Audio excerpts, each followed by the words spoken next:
நமஸ்காரம். உங்கள் அன்பிற்கும் அபிமானத்திற்கும் உரிய வித்யாபுத்திரன் விஆர் ராஜா கொளத்தூர்ந்து பேசுகிறேன். ஸ்ரீமாத்திரை நமக. இதனுடைய 594வது வீடியோ. இந்த வீடியோவில் திரிபுரா ரகசியத்தினுடைய 15வது நாளுக்கு உண்டான கதையை பார்க்க போகிறோம். இந்த கதைக்கு முன்னாடி போகிறதுக்கு முன்னாடியே கொஞ்சம் ஜஸ்ட் ரீகேப் பண்ணுறேன் நான். அதாவது இந்த திரிபுரா ரகசியன்றது எப்போ எழுதப்பட்டது? ஏன்னா பிரம்மாண்ட புராணத்துக்கு இதுக்கு நிறைய வேரியேஷன் வருது, நான் பார்த்துட்டேன். நிறைய பல புராணங்களையும் டிஃபர்ஸ். இதில் சொல்லப்பட்ட கருத்துக்களில் மிச்ச புராணங்களில் காணும். ஏன்னா எது பழசு எது புதுசுன்னு சொல்ல முடியல. அதாவது ஹரிதாயனர் தத்தாத்திரேயர் பரதுராமருக்கு சொன்னதை பரதுராமர் சுமேதசன் மகரிஷியை சொல்ல, சுமேதஸா ஹரிதாயனர் பேர். அவர் தான் இதை வெளி உலகத்துக்கு கொண்டு வர்றார். ஹரிதாயன சம்ஹிதைன்னு ஒரு நூல் இருக்குது. அதில் இருக்குது. அதுதான் திரிபுரா ரகசியமாக வெளிவந்திருக்கு. ஹரிதாயன சம்ஹிதை அந்த நூல் தான் திரிபுரா ரகசியமாக வெளிக்கொணரப்பட்டது. இது ஜனங்களுக்கு புரியணும். அது எதிலேருந்து எடுத்தான்னு கேட்கும்போது ஹரிதாயன சம்ஹிதைன்றது சுமேதஸ் என்ற மகரிஷி, அவருக்கு இன்னொரு பேர் அது, அவரால் எழுதப்பட்ட நூல் இது. இந்த மாதிரி நிறைய விஷயம் வேரியேஷன் வந்துட்டு பார்த்துட்டே தான் வரேன் நான். ஸோ இதையே நான் சொல்ல வேண்டியிருக்கேன். ஏன்னா காலக்கிரமத்தில் பிரம்மாண்ட புராணம் அதுக்கெல்லாம் முன்னாடி நடந்தது.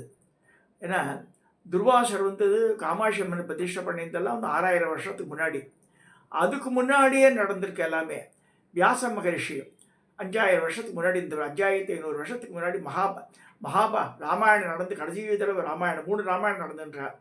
ராமாயணம் நடந்து 6200 வருஷம் கடைசி ராமாயணம் நடந்து. மகாபாரத யுத்தம் நடந்து 5500 வருஷம் கிட்டத்தட்ட ஆகிடுது. மோர் தென் 5000 இயர்ஸ். கிட்டத்தட்ட கலியுகம் பறந்து 5000 வருஷம் தான் அப்படி சொல்கிறது. இப்போ லட்சக்கணக்கில் கணக்கு சொல்கிறேன். அதெல்லாம் there is no proof for that. அவருடைய கணக்கே தேவ வருஷம் மனுஷ வருஷம் சொல்லி என்னவோ லேக்ஸில் சொல்ல ஆரம்பிச்சிடுறா. How far it is true, I don't want to argue on that. அது இப்படியே விட்டுடுங்க. இப்போ இந்த திரிபுரா ரகசியன்ற நூல் சொல்கிறது ஹரிதாயனர் வியாசருக்கு அப்புறமா தான் வந்திருக்காவெல்லாம். ஸோ இதுலேருந்து அதை இடத்துல எழுதினா அவர் கரெக்டாக எழுதியிருக்கணும் வியாசர். ஸோ வியாசர் பெரிய பெரிய ஞானியே வருது, பிரம்மஜானியை வருது. என்ன நடக்க போகிறதுன்னு தெரியும் அவருக்கு. வியாசருடைய ஸ்ரீமத் பாகவதமும் கூட வியாசர் தான் எழுதியிருக்காரு. ஏன்னா அது 5000 வருஷத்துக்கு முன்னாடி எழுதின வியாசர் எழுதின இதில் மகாபாரதத்துலாம் அப்புறம் பாகவதம் எழுதியிருக்காரு. மனசு நிம்மதியே இல்லாமல் பாகவத்தை எழுதுகிறார். எல்லாம் பாகவத கிருஷ்ணா 12 சாப்டரில் 10 சாப்டர் வரைக்கும் கிருஷ்ணரை பற்றி இல்லவே இல்லை பாகவத்தில். கடைசி 2 சாப்டர்லாம் வருது கிருஷ்ணரை பற்றி சொல்லும்போது. ஸோ அதுவும் புரிஞ்சுக்கணும். அதில் தேவி பாகவதம் ஒன்று இருக்குது. தேவி பாகவதம் தான் ஒரிஜினல். அதில் இருந்தால் ஸ்ரீமத் பாகவதம் எடுத்தான்னு ஒரு கருத்து ஒன்று உண்டு. அது how for people will like it or not, I don't know. விஷயத்தை நான் சொல்லிடுறேன். அது ஏன்னா இவ கிருஷ்ணர் படம் போட்டாலும் கிருஷ்ணரை பற்றி தான் இருக்குன்னு நினச்சிக்க வேண்டாம். அதில் எல்லாம் அதான் பாகவத சமாச்சாரத்தை எடுத்து பார்த்தா தாஷாயணிகதையே பல சாப்டர்ஸ் வருது. நான் சொல்கிறது 12 அத்தியாயங்கள். அது அது அதில் ஒரு இந்த பகுதி இது மார்க்கிங் இருக்கு இல்லையா, அதில் 12 காண்டங்கள். 10வது காண்டத்துக்கு அப்புறமா தான் வருது கிருஷ்ணனுடைய லீலைகள்லாம், கிருஷ்ணன் பிறக்கிறது எல்லாம் வருது பாகவத்தில். இப்போ கமெண்ட் திஸ் இந்த திரிபுரா ரகசியன்ற நூல் இது வேறு காலத்தில் எழுதப்பட்டதுன்னு சொல்ல முடியும். நம்ம ஹரிதாயனர் எந்த அளவுக்கு, ஏன்னா நிறைய பார்க்கணும் நீங்கள். அந்த காலத்தில் சப்த ரிஷி மண்டலம் எந்த நட்சத்திரத்தை தங்கிறதுன்னு ஒரு கணக்கு இருக்குது. நல்லா புரிஞ்சுங்க. I will speak on that in separate டே.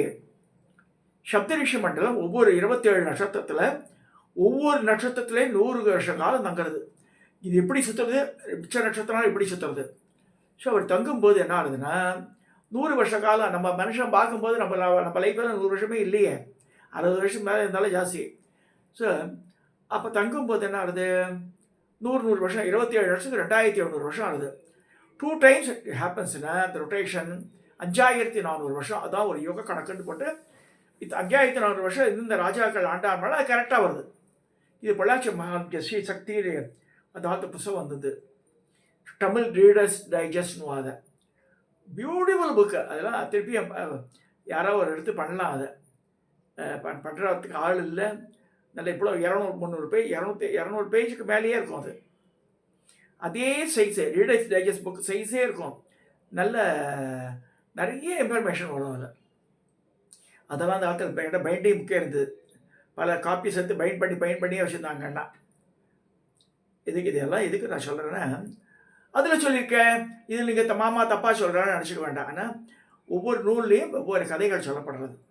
இப்போ கம்மிங் டு இந்த திரிபுரா ரகசியத்தில் சொல்லப்பட்ட கருத்துக்கள் எந்தெந்த, அதாவது இப்போ பாருங்க, இந்த யுகம் கணக்கு வர சொல்கிறோம். அதில் பிரம்மா ஸ்ரீ தேவியிடம் வேண்டினார், மகேஸ்வரி சாவித்திரி சாபத்தால் நான் அவளை தாழ்ந்து கொலை பெண்ணை மணந்து யஜ்யத்தை பூர்த்தி பண்ணினேன். இது எப்படி பிரம்ம ரிஷிகள், அது அல்ல, இது முன்னாடி பார்த்துட்டோம் நம்ம. குரு தத்தாத்திரேயர் பரசுராமர் அக்ஷரமயமான தேவி காயத்ரியை பிரம்மாதி தேவர்கள் எப்படியாவது போற்றினர் கேட்கிறார். நாராயணனுடன் ஜெகன்மாதா எவ்வாறு ஆயர் குலத்தில் பிறந்தார், எவ்வாறு நந்தகோமருக்கு கீர்த்தி கிட்டியது, காத்தியாயினி எவ்வாறு சொல்லுங்கன்றார். அப்போ தத்தாத்திரேயர் தேவி திரிபுராவின் அம்சமான காயத்ரி தேவியை பிரம்மாதி தேவர்கள் போற்றியே துதிகளை சொன்னார். நான் அது அது 4 பக்கத்துக்கு வருது, நான் அது சொல்லலை. ஒரு சில 5 ஒரு 7-8க்கு மேலே சொல்கிறேன். ஜெய ஜெய தேவி பராபர ரூபிணி, ஜெய ஜெய ஜெகதாம் ஜனயித்ரி, ஜெய ஜெய லீலா சகலே, ஜெய ஜெய சர்வாஸ்ரய ரூபே, ஜெய ஜெய சர்வ பிரளய விபாபினி, ஜெய ஜெய சர்வ அந்தரூபே, ஜெய ஜெய வித்யா விலசிதேஹே, ஜெய ஜெய சங்கரி ந பாகி. இப்படி போகிறது அந்த துதி. இதனால் மகிழ்ந்த தேவி சொன்னார், பிரம்மாதி தேவர்களே மகிழ்ந்தேன். நீங்கள் போற்றிய ஸ்துதி மாத்திருக்கா ஸ்துதி என்று புகழ்பெறும். இதை சொல்லி என்னை போற்றுவன் பிரகஸ்பதிக்கு இணையான புத்தியை பெறுவான் அப்படின்றார். ஸ்ரீ தேவி ஆயர் குலத்தை பிறந்த சரித்திரம் சொல்கிறேன் கேள்வி சொல்லிட்டு பரசுராமர்கிட்ட தத்தாத்திரேயர் சொல்கிறார். 28வது யுகத்தில் அசுரர்கள் பூமியை பிறந்து தீச்செயல்கள் புரிவார்கள். லவணன் என்னும் அசுரன் மதுராபுரியை ஆழ்வான். அங்கு சந்திர வம்சத்தில் உக்கிரசேனன் என்னும் அரசன் பிறப்பான். காலநேமி என்னும் அசுரன் அவனுக்கு மகனாக பிறந்து கம்சன் என்னும் பெயரை பெறுவான். ஹிரண்யகசுபு சிசுபாலனாக பிறந்து சேதி ராஜ்யத்தை ஆட்சி புரிவான். ஹிரண்யாட்சன் தந்தவக்கரமாக பிறப்பான். இவருடன் சேர்ந்து ஷால்வன், சோமபதி, நரகா, ஜராசந்தன் ஆகியோர் தம் வலிமையில் தர்மத்தை அழிப்பர். கம்சன் தேவர்கள், பிராமணர்கள், பக்தர்களை வாட்டுவான். பூமியில் நடக்கும் அதர்ம செயல்களின் பாரம் தாங்காது பூதேவி பிரம்மாவிடம் செல்வார். இருவரும் விஷ்ணுவிடம் செல்ல அங்கே சிவபுராணம் வருவார். மூவரும் தேவி திருப்ப சுந்தரியை தியானிப்பர். ஸ்ரீ தேவி தோன்றி சொல்லலானார், தேவர்களால் பூமியை காப்பாற்ற முடியாது. அசுரர்கள் தபத்தால் வலிமை மிக்கதாக உள்ளனர். எனவே நீங்கள் அனைவரும் பூமியில் பிறக்க வேண்டும். நானும் என் அம்சத்துடன் பூமியில் அவதாரம் செய்கிறேன். முதலில் கம்சனின் சாபத்தால் வதைப்பேன். என் சக்தியுடன் விஷ்ணு கம்சனையும் மற்ற அசுரர்களையும் அழிப்பார்னு சொல்லிட்டு தேவி லலிதா மகாத்ரி சொல்கிறார். அதன் பின்னர் ஸ்ரீ தேவியின் கிருஷ்ணனையும் அப்புறம் சொல்கிறார். ஆயர் குல மன்னன் யமுனா நதிக்கரையில் உள்ளான். அவன் மனைவிக்கு மகளாக பிறப்பேன். விஷ்ணு தேவகி வசுதேவருக்கு பிறப்பார். அவர் பிறந்ததும் நந்தகோபர் வீட்டுக்கு மாற்றப்படுவார். அதன்படியே தேவர்கள் தத்துவம் அம்சத்துடன் பூமியில் பிறப்பர். தேவகி வசுதேவருக்கு தனி சுய ரூபத்தில் நள்ளிரவில் ஸ்ரீமன் நாராயணன் பிறப்பார். வசுதேவர் வேண்டுகோளுக்கு இணங்க மானுட உருவம் கொள்வார். அப்போது நாராயணர் வசுதேவரிடம் சொல்லினார், தனது தங்கையின் பையன் கையால் தனக்கு மரணம் என்று என் தாய் மாமா கம்சன் அறிவான். இந்த சமயம் ஸ்ரீ தேவியின் அம்சமான மோகினியின் மாயையால் அவன் சிக்குண்டு இருக்கிறான். நான் தான் அவனை கொல்ல பிறந்திருக்கிறேன். அவன் உணவதற்கு முன்பே என்னை நந்தகோபர் இல்லத்துக்கு கொண்டு செல்லுங்கள். அங்கு தேவி பரமேஸ்வரி பிறந்திருக்கிறாள். என்னை நந்தன் வீட்டில் விட்டுவிட்டு தேவியை என்று கொண்டு வாருங்கள். அவள் கம்சனின் சக்தியை அபகரித்து விடுவாள். அம்பாளை தியானம் பண்ணுங்கள். விக்கிரங்கள் எதுவும் நகரக்கூடாதுன்னு சொல்கிறார் பகவான். அந்த நள்ளிரவில் வசுதேவர் குழந்தையுடன் நந்தகோபுரி வீட்டிற்கு காளிந்தி நதியை கடந்து சென்றடைவார். அனைவரும் தூங்கிக் கொண்டிருப்பர். யசோதியின் அருகே ஜெகன்மாதா கோடிசூரிய பிரகாசத்துடன் சந்திரசேகரியாக காணப்படுவாள். அப்பொழுது மும்மூர்த்திகள் அங்கே தோன்றி தேவியை போற்றுவர். தங்கைக்கு குழந்தை பிறந்த செய்திகள் அப்போ அதனால் மகிழ்ந்த தேவி வசுதேவரை அவர் இல்லத்துக்கு தன்னை கொண்டு போக சொல்வார். இல்லத்துக்கு அந்த ஜெயிலுக்கு, சில பேர் ஜெயில்ன்றா தனியாக ஒரு இடத்துல வச்சுருந்தார் சொல்கிறார். தங்கைக்கு குழந்தை பிறந்த செய்தி கேட்டதும் கம்சன் அங்கு வந்து குழந்தையை கொள்வதற்காக தூக்க அந்த குழந்தையை தூக்க முடியாது கீழே போட்டு விடுவான். குழந்தையை வடிவமைத்த அந்த தேவி தன் ஸ்வரூபத்தை எடுத்து, மூடனே, உன் சக்தியை நான் அபகரித்து விட்டேன், உன்னை கொல்பவன் உன் ராஜ்யத்திலேயே பிறந்திருக்கிறான், உன்னை சீக்கிரம் கொல்வான் என்று சொல்லி மறைந்து விடுகிறார். பின்னர் கிருஷ்ணர் தேவி தந்த பலத்துடன் கம்சனை கொள்வார். தேவியின் கிருபையால் ஜெகத்குரு கிருஷ்ணனை நந்தகோபர் மகனாக பெற்று பெரும் புகழ் பெறுவார். ஸ்ரீமன் நாராயணனே கிருஷ்ணன் என்று அறிந்து கோபிகா சிறப்பர் அடைய விரும்பி காத்தியாயின ரிஷியை பணிந்து கேட்டனர். ரிஷி தேவியை வேண்டவே தேவி தோன்றி, ரிஷியே, மார்கழி மாசத்தில் காத்தியாயின் என்ற பெயரில் என்னை குறித்து விரதம் இருந்தால் அவர்கள் விருப்பம் நிறைவேறும் என்றாள். கோபிகைகளும் அவ்வாறு மார்கழியில் காத்தியாயனி விரதம் இருந்தனர். அப்புறமா கிருஷ்ணனை தன் காதலனாக அடைந்தனர். இதை கேட்ட பரசுராமர் அந்த காத்தியாயனி விரதம் சொல்லுங்கன்றார். தத்தாத்திரேயர் சொல்கிறார், மார்கழி மாதம் முதல் நாளிலிருந்து மார்கழி மாதம் பௌர்ணமி வரை விரதம் இருக்க வேண்டும். பெண்கள் மட்டுமே செய்ய வேண்டும்.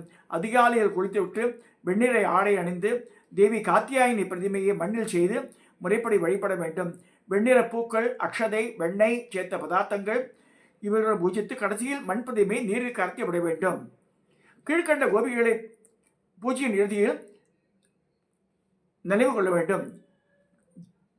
அதாவது மாளவி, சகாதேவா, நந்தா, பத்ரா, சுரந்தினி, பத்மா, விஷாலா, கோதாம்னி, ஸ்ரீதேவி, தேவமாளவி, ஷியாமா, சுபேகா, ஷாலங்கி, மானவி, மானதா, அமிர்தா. அதன் பின் தேவியின் கிருஷ்ணனையும் குறித்து பிரார்த்தனை செய்யணும்னு சொல்கிறார். ஸோ பின் கண்டுகொள்ளக்கூடிய ஒரு பசுவுக்கு புல்லை கொடுத்து விட்டு பிரதர்ஷனம் வர வேண்டும். ஒரு மாதத்திற்கு மஞ்சள் கலந்த நெய்சாதம் மட்டுமே உணர வேண்டும். தேவி பூஜை செய்து பிராமண போஜனம் செய்விக்க வேண்டும். இவ்வாறு விரதம் இருக்கும் கன்னிகைக்கு நல்ல கணவன் அமைவான். மணமான பெண் விரதம் இருந்தால் நல்ல புத்திரனை பெறுவாள். புத்திரனை ஏற்கப்பட்ட ஸ்ரீ இவ்விரதம் இருந்தால் நல்ல பேரனை பெறுவாள். இந்த விரதத்தை மேற்கொண்ட ஸ்ரீகள் வாழ்வில் மகிழ்ச்சியும் செல்வம் நிலைத்திருப்பர். இங்கே சந்தேகமில்லை சொல்கிறார் யார்? தத்தாத்திரேயர். மேலும் பரசுராமர் கேட்டார், பகவானே, ஸ்ரீ தேவி எவ்வாறாய் காத்தியாயன அவதாரம் எடுத்தா சொல்லுங்கன்றார். அப்போ தத்தாத்திரேயர் சொல்கிறார், நடக்க இருப்பதை சொல்கிறேன் கீழ். கிருஷ்ணர் கம்சனை கொன்று தன் தகப்பனை மன்னனாக்குவார். கம்சனின் மாமனார் யாதவர்களை மதுராபுரிக்கு அழைப்பார்.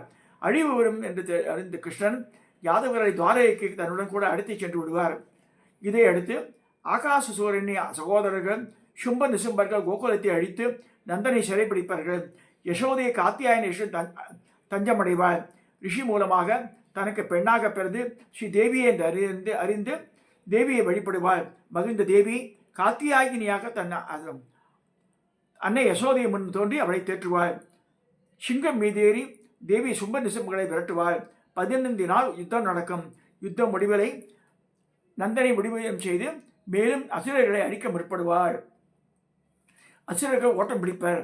கோகுலவாசிகள் தேவியிடம் வேண்டுவர். தேவி, அசுரர்களை ஒருத்தனை கூட உயிராக விடக்கூடாது. கலியுகத்தில் மனிதருக்கு பலம் இருக்காது. அவர்களால் அசுரர்களை எதிர்க்க முடியாது. எனவே அசுரர்கள் கதையை முற்றுமாய் முடிக்க வேண்டும் கேட்கிறார். அது யாதவர்கள்லாம் தேவி காத்தியாயினி மகேஸ்வரி காளி முதலிய 3 வடிகள் கொண்டு சும்ப நிசும்புகளை அழிப்பார். அந்த 3 வடிகள் வந்து உலகை காத்து வருவார். தேவர்கள் ஸ்ரீ தேவியை போற்றுவர். மகேஸ்வரி 3 வடிகளில் இருந்து கலியுகத்தில் மக்களை காக்க வேண்டும். பூமியில் ஜனங்கள் உன்னை பௌர்ணமியிலும் அமாவாசையிலும் ஆராதிப்பர்.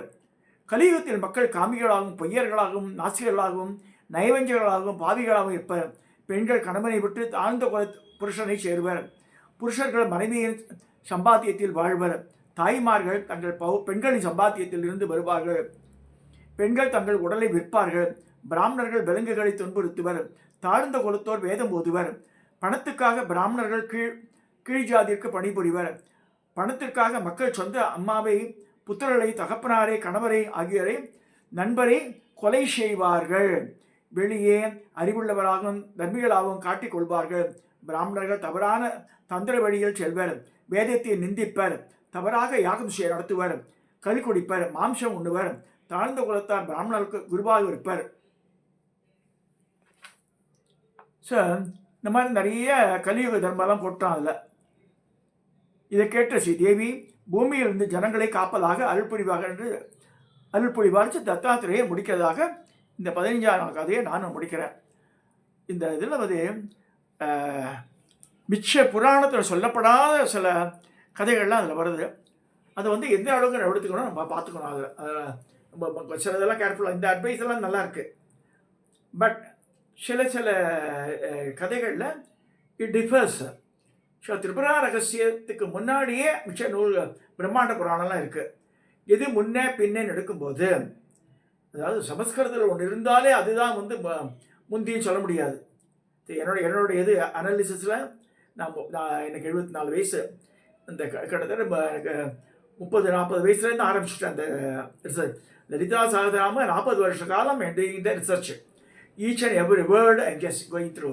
இந்த சாலாட்சர சூத்திரம்லாம் படிச்சிருக்கேன். மற்றவாள் யாரும் படிச்சிருக்கலாம் தெரியாது. இதெல்லாம் சொல்லுவார். இதில் கூட என்னுடைய பூர்ணாபிஷேகத்துக்கு கூட சாதனா மறைச்சன்னு சொல்கிறேன். அது இன்னும் இந்த இது இன்னும் ஸ்பீடு ட்ரெயின்லாம் வருது, அது மாதிரி இருக்குது. சரி, அடுத்த அதாவது ஒரு நாமாவளி சொல்லும்போது அந்த நமகன்றது சொல்லி முடிச்சு தான் அப்படி தான் அர்ச்சனை பண்ணணும். சாமியை எழுந்து ஓடிப்படும் போல அந்த மாதிரிலாம் பண்ணக்கூடாது. எங்கள் குரு சத்தம் கூட, அதாவது அம்பாள் சொல்லும்போது ரொம்ப ஆசையாக சொல்லணும் இருக்கும். ஒரு மந்திரங்களை சொல்லும்போது கெஞ்சனம் அவகிட்ட ஓம் ஐங்கிரீம் ஸ்ரீம் ஸ்ரீ மாத்திரே நமக, ஓம் ஐங்கிரீம் ஸ்ரீம் ஸ்ரீ மகாராஜ்யாய நமக, அது மாதிரி ரொம்ப அழகான ஸ்வீட் டோனில் சொல்லணும்னு இருக்கு. அதனால தான் பண்ண முடியாதுன்னு பாராயண கிரமத்தை வச்சுடுறது. ஏன்னா சகஸ்ரநாம அர்ச்சனை பண்ணால் கட்டாயம் ஒரு சக்கரை பொங்கல், ஒரு வடை அதெல்லாம் பண்ணி ஆகணும்.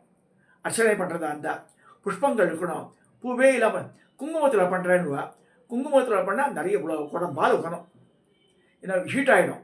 மகாமேருவாக இருந்தாலும் சரி, ஸ்ரீசக்கரமாக இருந்தாலும் கொடுமுடி ஷீலா காமிச்சா நான் குங்குமார்ச்சனை பண்ண சுவாமின்னா இத்தினோண்டுக்கு அப்புறம் பொங்கல் வச்சுருவாங்க. நம்ம அதே பார்த்து ஒரு பெரிய சொம்பு நிறைய 1 லிட்டர் பால் காய்ச்சி அதில் ஏலக்காய் இதெல்லாம் போட்டு குங்குமப்பூலாம் போட்டு அதை வைக்கணும். ஏன்னா ஹீட் ஆகிடும். இது அந்த எந்திரமோ பிரதிமையோ உஷ்ணமாகிடும் குங்குமத்தில். அதெல்லாம் அந்த கான்செப்ட்ஸ் எல்லாம் இருக்குது. நம்ம கேட்போம். மஞ்சள் அபிஷேகம் மஞ்சளை கொட்டக்கூடாது சாமி மேலே. ஏன்னா அதெல்லாம் ஜெனரேட் ஹீட், குளிர்ச்சி ஆகாது. ஹீட் ஜெனரேஷன் ப்ராடக்ட் இருக்கு. பன்னீர் குளிர்ச்சியாக இருக்கும் சாமிக்கு அது. ஸோ இதில் வந்து என்ன சொல்கிறாங்கன்னா சண்டின்ற தேவதை வந்து சூரியன், லலிதேன்றது சந்திரன். குளிர்ச்சியாக இருக்கணும். அவள் இந்த குளிர்ச்சியான தேவதைக்கு நித்தியப்படி குங்குமாச்சாரம் பண்ணால் நம்ம பண்ணலாம். அதுக்கு ஏற்ற மாதிரி அங்கே இது இருக்கணும். இந்த பூஜா திரவியங்கள்லாம் நிறையா இருக்கணும். அப்படி இருந்தால் தான் பண்ணணும் குங்குமார்ச்சனைலாம். இதை சொல்லி இந்த பதிவை நான் நிறைவு செய்கிறேன். சப்ஸ்கிரைப் பண்ணுங்க, ஷேர் பண்ணுங்க, லைக் பண்ணுங்க.